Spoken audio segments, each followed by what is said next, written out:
আফ্রিকার ভেনিস। ইটালির ভেনিস শহরকে তো আমরা সকলেই জানি। সম্পূর্ণ সমুদ্রের জলের ওপর গড়ে উঠেছে একটি বিশাল মহানগরী, আর সেটা হলো ভেনিস, যা পৃথিবী বিখ্যাত। এখানকার প্রত্যেকটি মানুষকে চলাচল করতে হয় জলের ওপর দিয়ে, এবং প্রত্যেক পরিবারে অর্থাৎ প্রত্যেক বাড়িতে রাস্তা চলাচলের জন্য একটা করে নৌকা থাকে।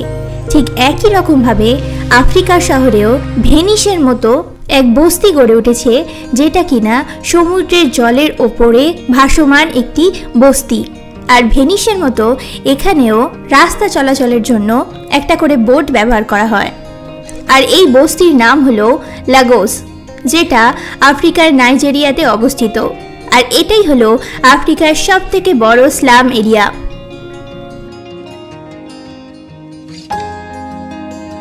এখানে আপনি যেদিকে তাকাবেন শুধু জল আর নৌকাই দেখতে পাবেন। যদি আপনার মনে হয় আপনার জীবনে অনেক সমস্যা, তাহলে এই ভিডিওটা দেখার পর আপনি আপনার সমস্যাকে অনেক ছোট হিসেবে দেখতে শুরু করে দেবেন।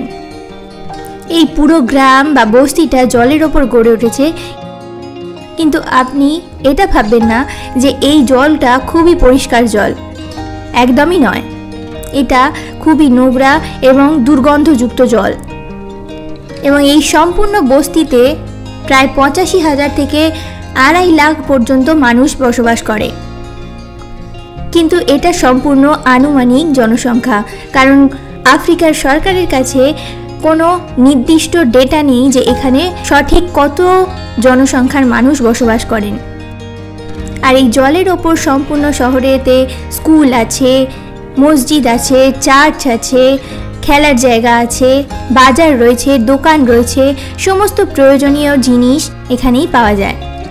1900 শতকের আগে পর্যন্ত এখানকার মানুষরা শুধুমাত্র মৎস্য শিকার করেই জীবিকা নির্বাহ করত, কিন্তু এর পরবর্তীকালে এখানকার মানুষরা বুঝতে শিখেছে যে শিক্ষা তাদের জীবনে কতটা জরুরি। আর সেই জন্যই এরপর থেকে এখানকার মানুষরা তাদের বাচ্চাদেরকে পড়াশোনা শেখানোর প্রতি আগ্রহী হয়েছে। আর সেই জন্যই এখানে গড়ে উঠেছে বেশ কিছু স্কুলও। আর এটা যেটা দেখছেন, এটা এখানকার মানুষদের দৈনন্দিন জীবনযাত্রা। আর এইভাবে তারা তাদের জীবনকে এগিয়ে নিয়ে চলতে বাধ্য। এখানে একজনের বাড়ি থেকে অন্যজনের বাড়িতে যাওয়ার জন্যেও নৌকাকে ব্যবহার করতে হয়। আর এখানে যতগুলো বাড়ি তৈরি হয়েছে সবকটাই কাঠের তৈরি বাড়ি। আর এখানকার জল অত্যন্ত দুর্গন্ধযুক্ত, কারণ ঘরের সমস্ত রকম নোংরা, ময়লা, আবর্জনা যা কিছু থাকে সমস্ত কিছুই এই জলেতে ফেলা হয়। আর এইভাবে জীবনকে অতিবাহিত করা কতটা কঠিন হতে পারে তার আন্দাজ আপনি নিশ্চয়ই করতে পারছেন।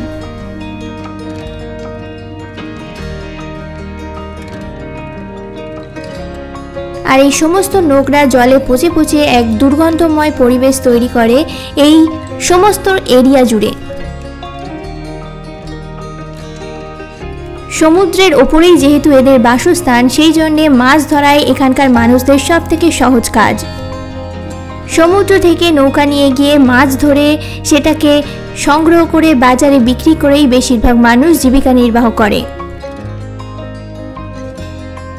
আর এইভাবে মাছ দিয়ে রেসিপি তৈরি করে বাজারে ফাস্ট ফুড বিক্রি হয়। মার্কেট থেকে মাছ কিনে এনে ভালো করে ধুয়ে কাঠি দিয়ে এইভাবে গোল করে মাছটাকে সেপে আনা হয়, তারপর এটাকে ভালো করে পোড়ানো হয়।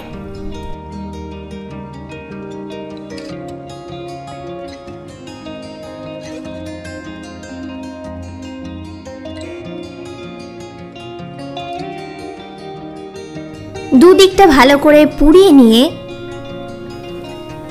তারপর মাছের ভেতর থেকে কাঁটাটাকে বের করে নিয়ে বিভিন্ন রকমের মশলা দিয়ে এই রকম রেসিপি বানানো হয়। আর এটাই তারা খুব ভালোভাবে খায়।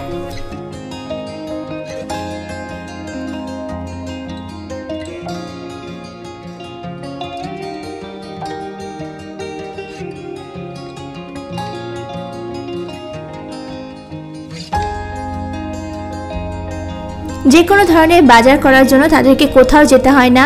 এইভাবেই বোটেতে চাল, ডাল, সবজি যা কিছু তাদের প্রয়োজনীয় সমস্ত কিছুই তাদের ঘরের কাছে চলে আসে।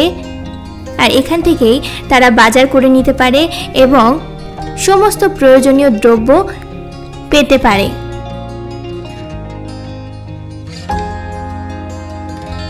আর এইভাবেই কয়েক শতক ধরে তাদের জীবনযাত্রা এগিয়ে চলেছে। আফ্রিকার এই শহরের মানুষের জীবনযাত্রা দেখে আপনাদের কেমন অনুভূতি লাগলো আমাদেরকে অবশ্যই লিখে জানান, এবং ভিডিওটা ভালো লাগলে অবশ্যই একটা লাইক দেবেন, এবং এই ধরনের নতুন নতুন ভিডিও পেতে চ্যানেলটিকে সাবস্ক্রাইব করে আমাদের সাথে থাকবেন। ধন্যবাদ।